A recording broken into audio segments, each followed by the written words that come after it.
Doctor Strange in the Multiverse of Madness is out now. It's time to dive into spoilers because we're going to be ranking every single cameo that we got in here. This doesn't just include the big named ones, but we're also going to be including the cameo variants we got in here. Small to big. It's going to be a fun discussion. We have 12 ones to talk about, and I can't wait to get your guys' thoughts down below in the comment section. So leave your ranking, hit that like and subscribe button. Tons more Marvel content coming up soon, and I can't wait to have you guys there. Coming in last place is the Wanda variant that we saw, who was actually the mother to Wanda's children.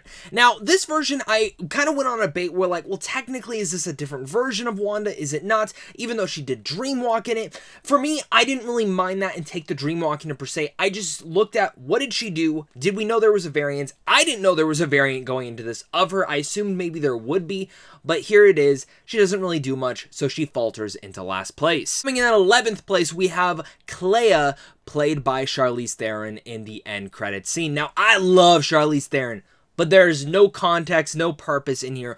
All we know is that Clea is going to make some big madness in the future of Doctor Strange's life, especially since, if you don't know from the comics, she's actually related to Dormammu. In some instances, she is one of the biggest villains for Doctor Strange. At one point, she's actually the Sorcerer Supreme, and actually, even at another point, she was married to Doctor Strange. There's a lot of different things that you're going to be able to do with this character, but just from that little scene that we saw her in, I didn't really like the end credit scene. Like, I didn't think it blew the entire world out. Yeah, it's cool that they introduced her, but I would have liked a little bit more fleshing out just for a couple minutes.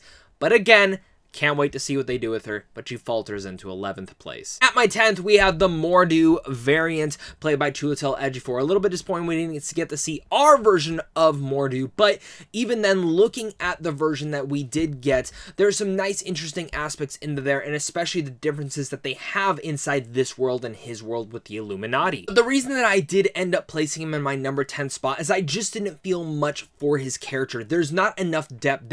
For me, I don't think they did enough with Mordo in this, and I really think that Chiwetel Ejiofor deserved a little bit more. Now, my number 9 is the Christine Palmer variant that we end up getting also in this world. Now, for me, this probably would have been way higher if we would have gotten more emotional weight with her. But for the context of what we did and the emotional weight that we did get with her between her and Strange, that is the elements that worked out. She was a pretty big badass protecting Strange when he was daywalking as well, so I'm all for that. My number 8, I was definitely looking forward to this cameo, and that is Bruce Campbell as the hot dog vendor. Now, while a lot of me was hoping that maybe he would be playing a Mysterio type variant or a Doctor Strange variant or something else in here as another big named hero, he ended up just being a pizza man.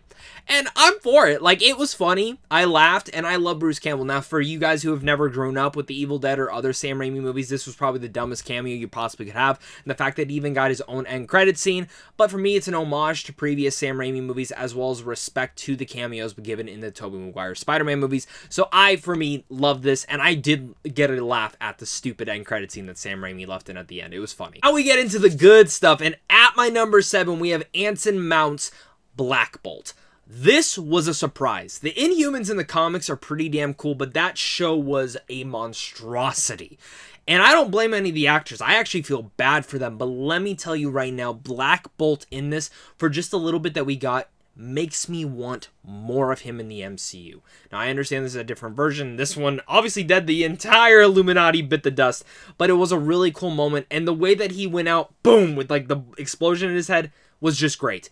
It really showed the brutality that Sam Raimi and really much Kevin Feige was going to let loose inside this movie.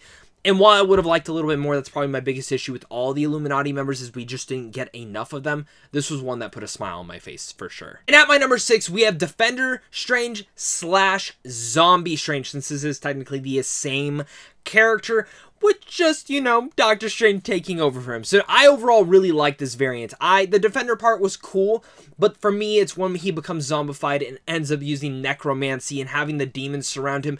That entire visually styling thing was my favorite aspect of this cameo, and one of the reasons that it is so high up on my list. This isn't going to be the same for everyone, but for me, I love the visual effects styles and how awesome it was when he was tackling and taking on Wanda. We gotta get up to my top 5. Now, this is where it's going to get a little bit controversial, so again, make sure to leave your guys' thoughts, because I definitely want to hear yours, as well as hit that like and subscribe button so we can keep talking movies and TV over here on a daily basis.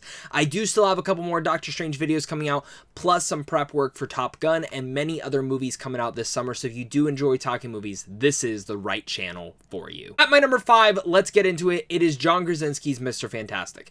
Now, before you start screaming and being like, how didn't you like that?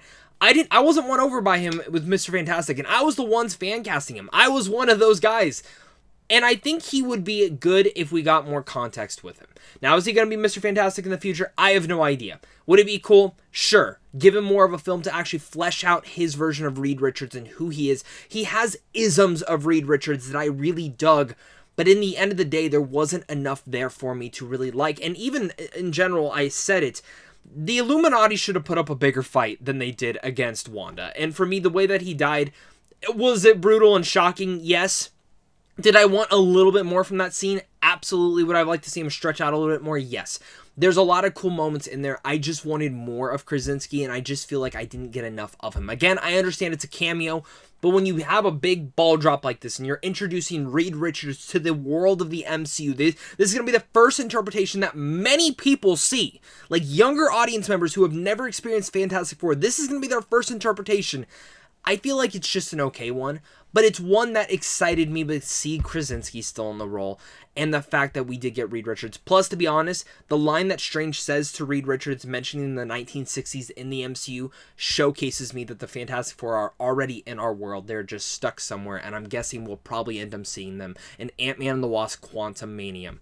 You can book that, mark that right here. That is definitely where we're going to see them first. Next, we have Lashana Lynch's Captain Marvel. Now, I gotta say this, and I do love Brie Larson. I love Brie Larson. I don't love her interpretation. I really much blame that more on the writing than her actual performance. But the way they wrote Lashana Lynch in just this little bit of Captain Marvel, this was what I wanted from Captain Marvel.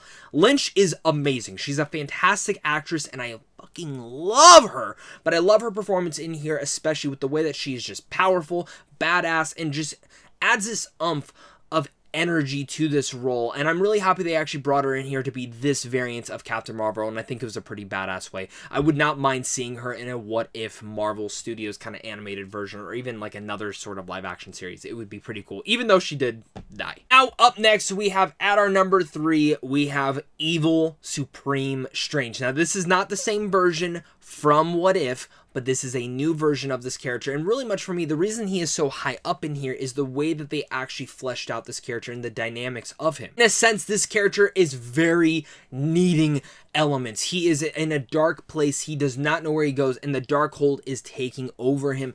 But adding in there as well, one of the things that really bumps this up for me is that entire musical action set piece between him and our Strange, and the way that actually fleshes out and shows up to what the Darkhold can do to a man like Strange.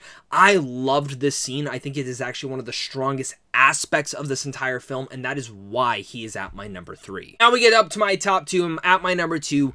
This one might surprise you, but it is Patrick Stewart's Professor X. A little bit disappointed they showed this in the marketing because he's really not in it that much, but for me, it was great to bring back Patrick Stewart himself. While I would have, again, liked a lot more depth to the Illuminati, I understand they are cameos, but I feel like there was some missing aspects there that really could have fleshed out some things.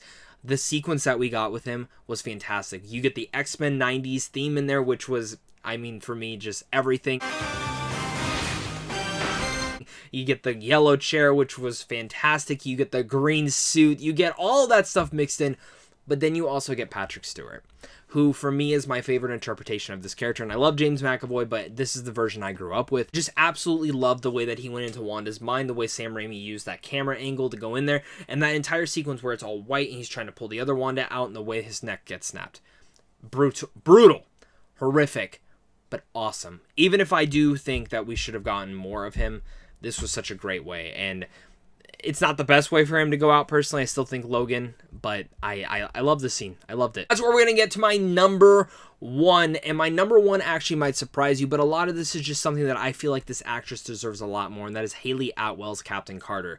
I loved her voice over work within What If. I've also just really loved Haley Atwell as Peggy Carter, and for her to actually be able to put on the suit, put on the shield, have a fucking jetpack in her back, and kick some ass, that is what sold me on this, and I really loved what she got. She got decapitated, which was pretty damn shocking and brutal, but for me, as much as I wanted more of her in here, just her little bit she got of me, I loved. And you know, this is a biased opinion, but this was the cameo that actually surprised me the most, and I wasn't expecting to love this. I thought my number one would be Krasinski's Mr. Fantastic, but the more and more I think on it, the 2 times I've seen this, Captain Carter is the one that every single time she comes on screen, I just get so giddy and excited, and you know, that's gonna be my number one, guys. But again, I can't wait to see your guys' thoughts. Leave your guys' thoughts down below. Hit that like and subscribe button for more Marvel and Doctor Strange content coming up very soon. Again, this Sunday we're gonna be doing a live spoiler discussion. I can't wait to have you guys there. So of course, until next time, stay classy.